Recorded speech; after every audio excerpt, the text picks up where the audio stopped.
4.4.3 El desarrollo del proceso del reciclaje encarnatorio humano.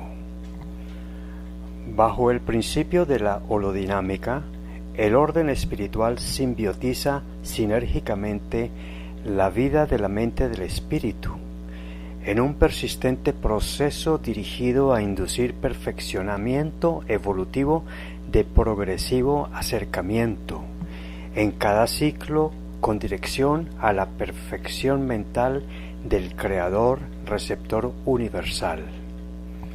Así, lo mental es coherente con el principio holográmico cuya fractalidad sostiene que a. El conjunto se contiene a sí mismo un número infinito de veces. B. La parte contiene al todo, de una sorprendente recurrencia ad infinitum. C. Bidireccionalmente, hacia lo micro en A y hacia lo macro en B. Anteriores, lo que constituye una verdad fácticamente comprobable, aunque aparentemente parezca absurdo. Es decir que fácticamente, bajo los principios de la fractalidad y de la holodinámica, propuestos por inteligencia espiritual en el numeral 4.1.1 del bloque teórico del libro tercero, la fertilización sexual de los gametos de óvulo y espermatozoide, como las partes, dan origen a un ser biológico, el todo. En la clonación se puede hacer siempre renacer la nueva individualidad de un nuevo ser, el todo, a partir de cualquier célula, la parte, aún de células no embrionarias, de cualquier tejido que se elija, excepto de uñas, vellos y cabello.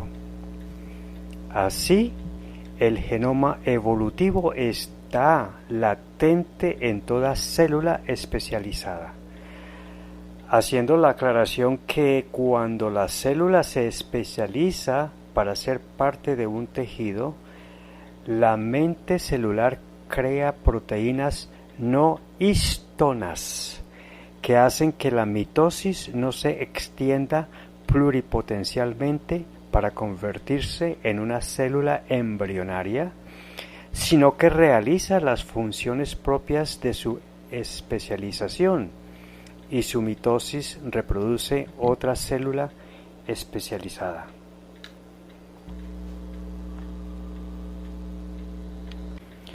La clonación se logra cuando se somete a una dramática inanición a las células en un cultivo artificial para que su mente biológica llegue a convencerse de que el caso es de vida o muerte, para así decidir que deben liberarse las proteínas no histonas cuyas mentes moleculares impedían durante la mitosis celular la continuidad de un proceso embrionario.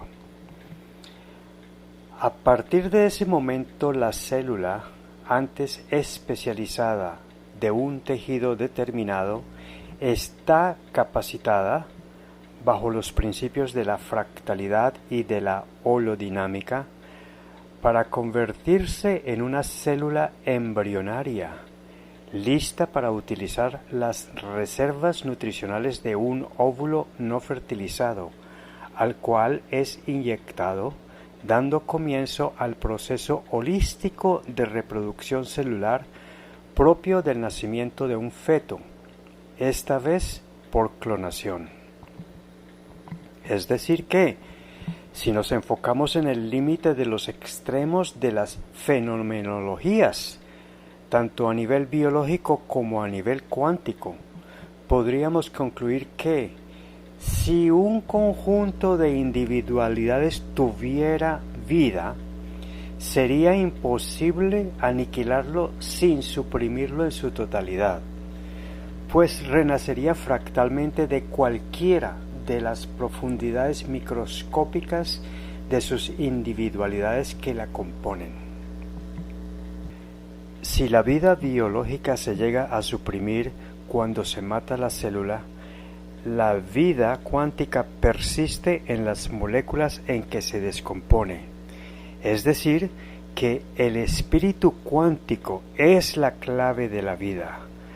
Aniquilarlo en su totalidad significa que deje de ser parte del universo creado. Sería volverlo a ser energía tódica en los agujeros negros, como se explica en el bloque teórico del libro primero de esta colección.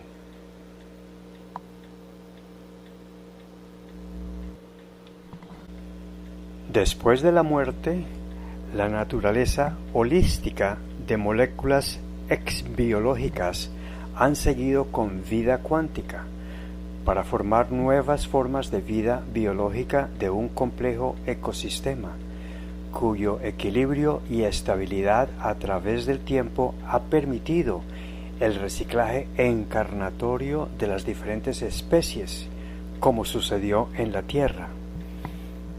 La vida renace cual ave fénix, pese a las colosales catástrofes que se siguen provocando por extinciones masivas, registradas por la historia de la paleontología y la contemporánea por volcanismo, maremotos, huracanes, ciclones, pandemias, guerras, depresión ecológica y calentamiento global. La vida de los reinos vegetal y animal, por evolución perfeccionante, contiene como medio estratégico de preservación evolutiva el reciclaje encarnatorio.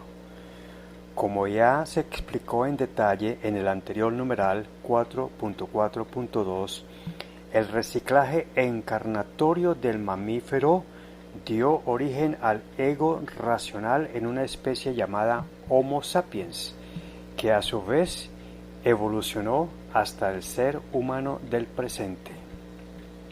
Así, el perfeccionamiento mental de su especie continuará su reciclaje encarnatorio bajo el vector del altruismo para direccionar la acción de la ley espiritual universal de la evolución, para que la evolución perfeccionante de la mente espiritual continúe, haciendo que el espíritu mental recicle de cuerpo en cuerpo físico, luego en cuerpos no encarnables de seres superiores, dentro de una espiral jerárquica fractal, holodinámica y cuasi asintótica, para que vuelva a ser parte de la mente genitiva perfecta del receptor universal. Todo lo cual se explica bajo el numeral 2.1 del bloque teórico del libro tercero de esta colección.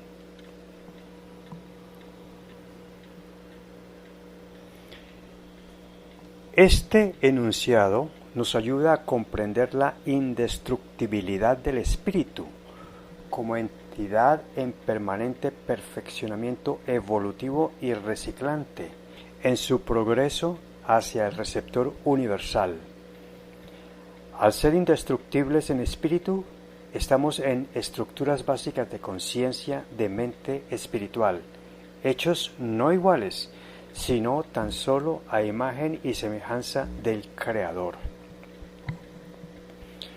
Alegóricamente, cada uno de nosotros es mentalmente como una gota del inconmensurable océano de la energía mental del Creador, al cual aspiramos llegar por la sinergia de su holodinámica perfeccionante, es decir, que las estructuras básicas de conciencia que generan nuestros diferentes pensamientos, como partes creadas a semejanzas de las estructuras básicas de conciencia del Creador, pueden llegar a vibrar armónicamente con el mismo grado de amor con que vibra la mente del Creador receptor universal que las originó.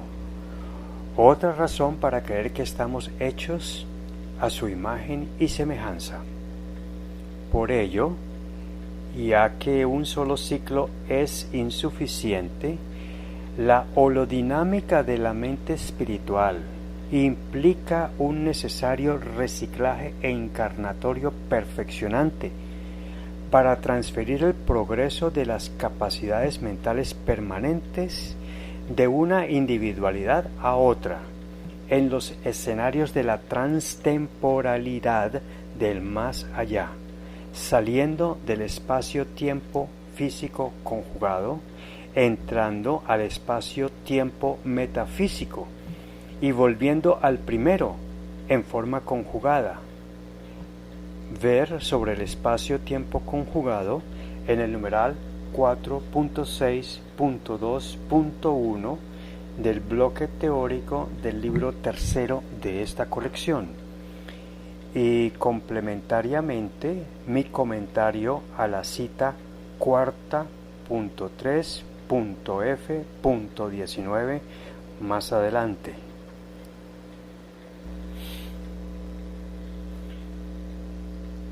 4.5.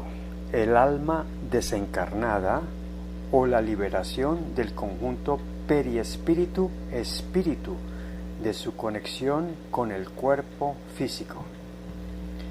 Los efectos temporales de la configuración biopsicológica para cada ciclo incluyen las capacidades directrices para las propiedades y funciones cuánticas, biológicas y psicológicas. Después de la muerte psicobiológica del humano, al igual que de cualquier individualidad de compleja configuración multicelular, se desconfiguran las organizaciones de los niveles temporales cuántico, biológico y por último el psicológico. Al término del ciclo psicobiológico, la holodinámica actúa sobre estas capacidades mentales temporales, directrices de las configuraciones físicas evolutivas y reciclantes, llamadas por inteligencia espiritual submente cuántica y submente biológica, para descomponerlas en sus componentes mentales unitarias cuánticamente elementales, de mentes cuánticas de las moléculas componentes. Al final de cada ciclo, las estructuras básicas de conciencia de estas capacidades se disuelven para integrarse a las reservas universales de los componentes mentales cuánticos unitarios, la materia prima de la esencia de los skandhas, explicadas en el punto anterior 2.3.6, desde donde proveerán a modo de nutrientes holísticos los elementos necesarios para las nuevas configuraciones de estructuras básicas de conciencia en nuevos ciclos encarnatorios. Así, sólo las capacidades mentales evolutivas o altruistas perduran transtemporalmente en estructuras básicas de conciencia permanentes que la psicología transpersonal avala como prepersonales, es decir, al pasar de un espacio-tiempo físico conjugado al otro metafísico y viceversa, y las capacidades de las estructuras básicas de conciencia temporales, biológicas y psicológicas del ego, después de configurarse sinérgicamente para la vida biológica del ser, son desconfiguradas o desensambladas al perder su razón de ser cuando se muere el ser biológico. Al final de la vida biológica, el periespíritu desencarna y se disuelven los tres primeros chakras y cuerpos periespirituales, que tienen mayor relación con el cuerpo físico. La parte del periespíritu ya desencarnado contiene solo sus meridianos y chakras de los cuerpos cuarto, astral, quinto, sexto y séptimo, estos tres últimos llamados causales. Con los chakras y cuerpos periespirituales remanentes, según la intensidad de sus apegos y la energía de su ego sobre el simbre, pueden, por resonancia armónica, captar y o emitir directamente, a modo de prana externo, todo tipo de pensamientos del y al Internet espiritual. Estos pensamientos están dirigidos especialmente a los de sus deudos y personas de vibración afín o complementaria. Lo pueden recibir los que tienen capacidad mediúmnica. Los transmiten a y desde las estructuras básicas de conciencia del ego y del simbre. Por otro lado, disuelto el ego, como le explicaremos en el siguiente punto 4.6, los chakras causales permitirán la comunicación con los jueces y arquitectos divinos. Espíritu y su correspondiente remanente periespiritual, antes de la disolución del ego, se convierten en lo que los budistas tibetanos llaman el bardo transitorio de la realidad, y pueden recibir la ayuda mental de otros seres desencarnados del mundo espiritual, con los cuales lograrían fabricar holografías mentales o efectos luminosos holográficos y cargas electrostáticas alternadas que ocasionen cambios de presión atmosférica, creando efectos de fantasmas que el budismo en el punto 2.3.2 precedente llama cascarones astrales de vida metafísica temporal. Se podrá, con esta fenomenología, desde emisiones superluminales mentales, inducir campos magnéticos que por electrostática repulsiva logren mover objetos físicos, creando así fenómenos de poltergeist. Es decir, que después de la muerte psicobiofísica, en el espíritu permanece, por conservación de energía espiritual, la mente del ser desencarnado, con todas las estructuras básicas de conciencia de las programaciones del ego y del simbre, además de la parte periespiritual que unen el cuarto, quinto, sexto y séptimo cuerpos con los respectivos chakras mayores. El principio de fractalidad es clave para posibilitar la reconstrucción después de este proceso de disolución o desconfiguración de estructuras básicas de conciencia temporales. Lo anterior es consecuente con el principio universal y lógico de la conservación de la energía, la cual, siendo metafísica, es transformable pero indestructible.